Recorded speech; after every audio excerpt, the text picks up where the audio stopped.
Alors aujourd'hui, on va faire un quiz qui va vous permettre de savoir si vous êtes un investisseur en bourse à haut potentiel, donc un IHP. Donc le concept, je vais vous poser deux questions, vous essayez de trouver la bonne réponse de votre côté, et puis en fin de vidéo, je révèle les deux bonnes réponses, et puis on voit ce qu'on peut en conclure.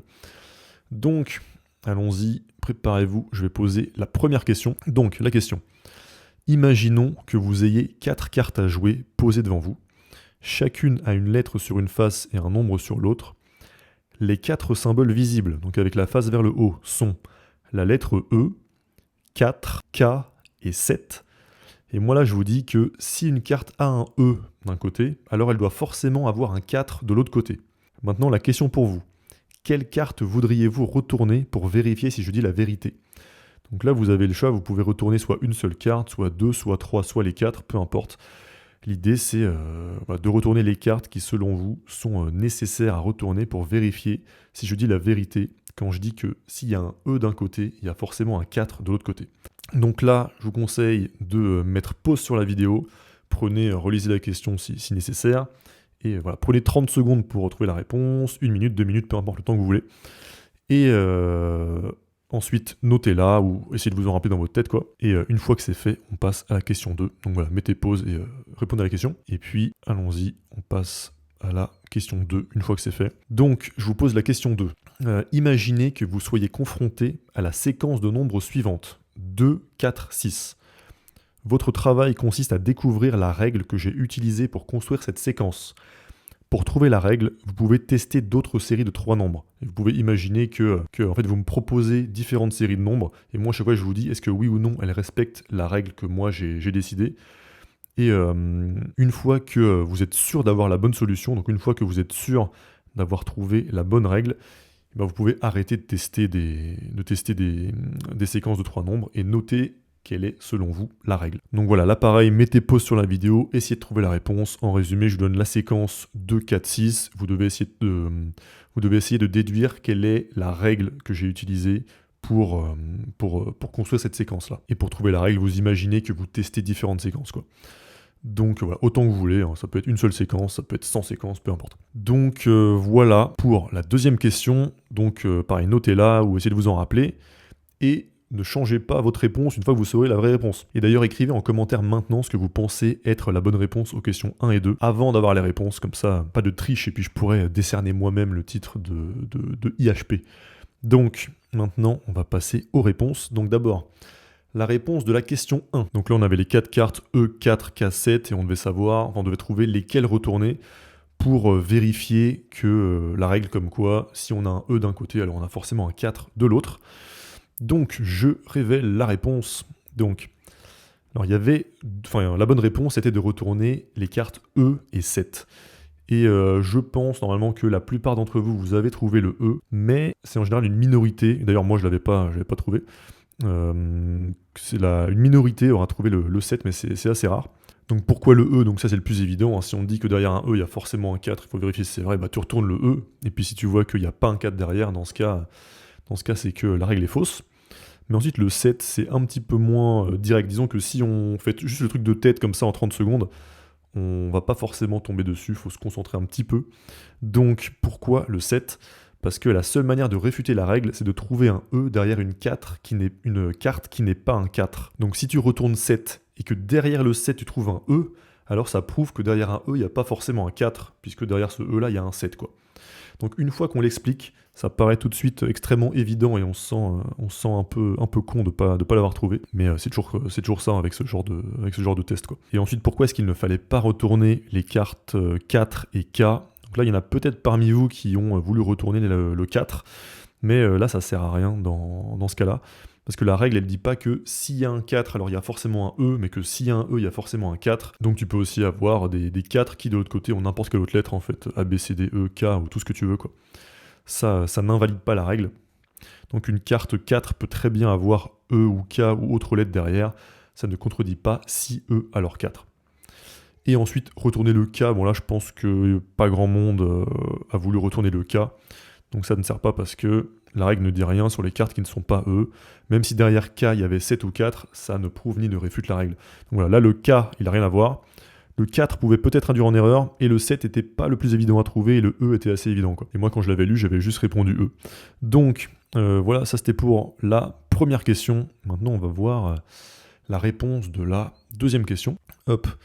Donc là, c'était la séquence 2, 4, 6, et il fallait que vous trouviez la règle qui avait permis de construire cette séquence 2, 4, 6 en testant différentes hypothèses, quoi. Donc, hop, je révèle la réponse. Donc, l'erreur typique, c'est en gros de tester rapidement, et en plus c'est exactement ce que j'ai fait quand j'ai lu le truc. Donc, tu testes 4, 6, 8, tu testes 10, 12, 14, ou bien même pourquoi pas 1, 3, 5, et en fait on conclut toujours à la va-vite que la règle c'est on ajoute 2 à chaque fois, quoi. Mais en réalité, si on essaye de désactiver un peu cette pensée automatique et qu'on s'arrête pour vraiment réfléchir, la bonne réponse, c'est juste 3 nombres croissants. Donc en fait, 1, 100 et 28 milliards, ça marchait, quoi. Donc en fait, ça aurait pu aussi être plein de choses auxquelles on pense pas forcément. Ça aurait pu être juste 3 nombres pairs, donc 2, 28, 56. Ça aurait pu être 3 nombres dont la somme est 12, ça marche aussi pour 2, 4, 6. Ça aurait pu être 3 nombres inférieurs à 10. Ça aurait pu être 3 nombres où le dernier est plus grand que le premier. En fait, il y a cette séquence 2, 4, 6, il y a plein de règles elle pourrait répondre à plein de règles. Et on a juste le réflexe comme ça de se dire que c'est juste ajouter 2 à chaque fois. Et là, c'était simplement 3 nombres croissants, quoi. Donc pourquoi est-ce que je vous pose ces questions? C'est parce que ça permet d'illustrer le biais de confirmation. Donc c'est un biais humain qui consiste à... En fait, on fait une hypothèse un peu rapide, et ensuite, on va uniquement chercher des informations qui confirment notre hypothèse de base, quoi. Et donc, en investissement, c'est intéressant puisque on va avoir tendance à toujours chercher des informations qui nous arrangent et qui vont dans notre sens par rapport à telle ou telle action, quoi. Et pour se protéger contre ce biais humain qui est naturel, qu'on a tous, il faut essayer de prouver qu'on se trompe dans notre analyse. Donc ça, il faut se forcer un petit peu. Et concrètement, ça passe par en fait essayer de tuer l'entreprise. Parce que en bourse, c'est pas très grave du tout. C'est pas un problème de se tromper en pensant qu'un certain investissement est un mauvais investissement. C'est pas grave de louper plein de choses. Là où c'est dangereux, c'est d'être persuadé qu'un investissement est exceptionnel et se tromper, en fait, parce que c'est là où on va perdre de l'argent. Louper une opportunité, on perd pas d'argent, c'est pas grave, il y en aura d'autres. Par contre, mettre plein d'argent dans un investissement qu'on pense être merveilleux et qui en fait l'est pas, là c'est plus problématique, quoi. Donc en investissement, il faut surtout le faire dans ce sens-là. Essayer de prouver pourquoi un investissement serait mauvais plutôt que le contraire. Et donc, comment est-ce qu'une entreprise pourrait imploser? Par exemple, une entreprise qui ne génère pas de cash, donc concrètement une entreprise qui est pas rentable, une entreprise qui est rentable mais qui dilapide son cash, donc on dit que l'allocation de capital est mauvaise, quoi. Une entreprise qui aurait trop de dettes, un management incompétent, qui diversifie n'importe comment, donc par exemple, qui fait plein d'acquisitions dans des domaines qui n'ont pas vraiment de sens pour cette entreprise-là. Des rachats d'actions à des prix absurdes ou bien des magouilles comptables avec les normes GAAP par exemple. Et donc qu'est-ce qu'on a comme solution concrète? Déjà, il faut avoir un processus de sélection très strict et sélectif. Donc ça me fait penser à une action comme Air Liquide, autour de laquelle il y a un énorme attachement émotionnel, j'ai remarqué. J'imagine peut-être pour des raisons de patriotisme, je sais pas. Mais par contre, en fait, quand tu regardes quand tu passes Air Liquide sur une série de critères objectifs, donc des chiffres, parce qu'à la fin la réalité se retranscrit dans les chiffres, si tu penses qu'une entreprise, et donc que l'action associée est exceptionnelle, mais que les chiffres te disent le contraire, c'est que tu te trompes, quoi. À la fin c'est des euros, des dollars, ça se compte, quoi. Donc ce que tu penses doit se vérifier dans les chiffres, sinon c'est que ça n'existe pas. Et donc quand tu passes comme ça Air Liquide sur une série de critères objectifs qui permettent de trouver les entreprises qui sortent du lot, quoi, tu vois qu'elle remplit pas beaucoup, et que c'est pas du tout aussi exceptionnel que ça. Et pourtant, quand tu dis ça, j'avais fait 2 vidéos depuis que j'ai commencé ma chaîne sur Air Liquide, quand tu dis ça, il y a des gens qui deviennent complètement fous, quoi. C'est-à-dire, ils perdent complètement le cortex préfrontal est complètement anesthésié, et ça les rend complètement fous qu'on puisse dire ça. Donc ce qui montre bien que là, il y a des émotions en jeu, il y a des histoires de biais de confirmation, où les gens essayent de trouver toutes les raisons de justifier que l'entreprise est exceptionnelle, quoi, alors que si tu as un process de sélection strict, tu vois que ça passe pas, quoi.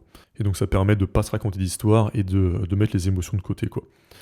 Ensuite, deuxième chose qu'on peut faire, on peut inverser, donc utiliser le principe d'inversion. Donc au lieu de se demander qu'est-ce que serait un investissement qui me rapporte énormément d'argent, quoi, on peut au contraire se demander comment être 100% sûr de perdre tout mon argent en bourse? Et donc à ce moment-là, tu trouves des réponses qui sont beaucoup plus évidentes. Donc on en revient, par exemple, à certains éléments qui ont été dits là, hein. Une entreprise qui est extrêmement endettée, une entreprise qui est pas rentable du tout, ce genre de trucs évidents qui peuvent tuer une entreprise et donc faire que l'action va à zéro et donc nous ruiner. Et ensuite, pour trouver nos critères, il suffit d'inverser tout ça, quoi. Et un dernier élément, c'est de ne jamais chercher à prévoir quelle sera l'entreprise du futur.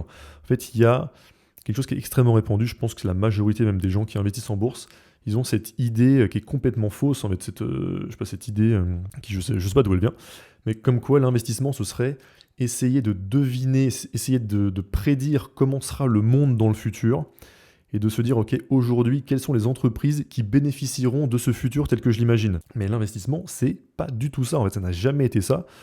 Je sais pas, c'est extrêmement populaire, mais les meilleurs investisseurs, aucun des meilleurs investisseurs ne s'amuse à essayer d'imaginer ce que sera le monde dans le futur, puisque le niveau d'incertitude est beaucoup, beaucoup trop élevé. Au contraire, ce qu'il faut plutôt essayer de se demander, c'est par rapport aux données actuelles et historiques, quelles sont les entreprises qui sont les plus à même de s'en sortir dans n'importe quel contexte futur, et de penser en termes de marge de sécurité, etc. Donc voilà, en investissement, à aucun moment tu t'amuses à prédire le futur, quoi, parce que si tu commences à faire des hypothèses sur à quoi ressemblera le futur, étant donné que le futur n'a pas encore eu lieu, tu pourras jamais trouver des informations qui prouvent que tu te trompes, quoi, puisque l'information n'existe pas encore. Et donc là, tu peux trouver des tonnes de théories qui peuvent paraître très, très, très convaincantes, quoi, sur à quoi ressemblera l'avenir. Et ça, c'est typiquement les investisseurs Tesla, ils sont exactement là-dedans, quoi. Et bon, c'est pas le seul exemple, c'est un truc assez récurrent, quoi. Donc voilà, j'attends de voir ce que vous avez répondu aux 2 questions. Et puis, si vous voulez recevoir la liste de mes 10 livres préférés sur l'investissement en bourse, avec la plupart qui sont pas très connus, donc forcément des livres que vous allez découvrir, vous pouvez cliquer sur le premier lien en description, et puis sur le bouton qui s'affiche au milieu de l'écran. Et à plus.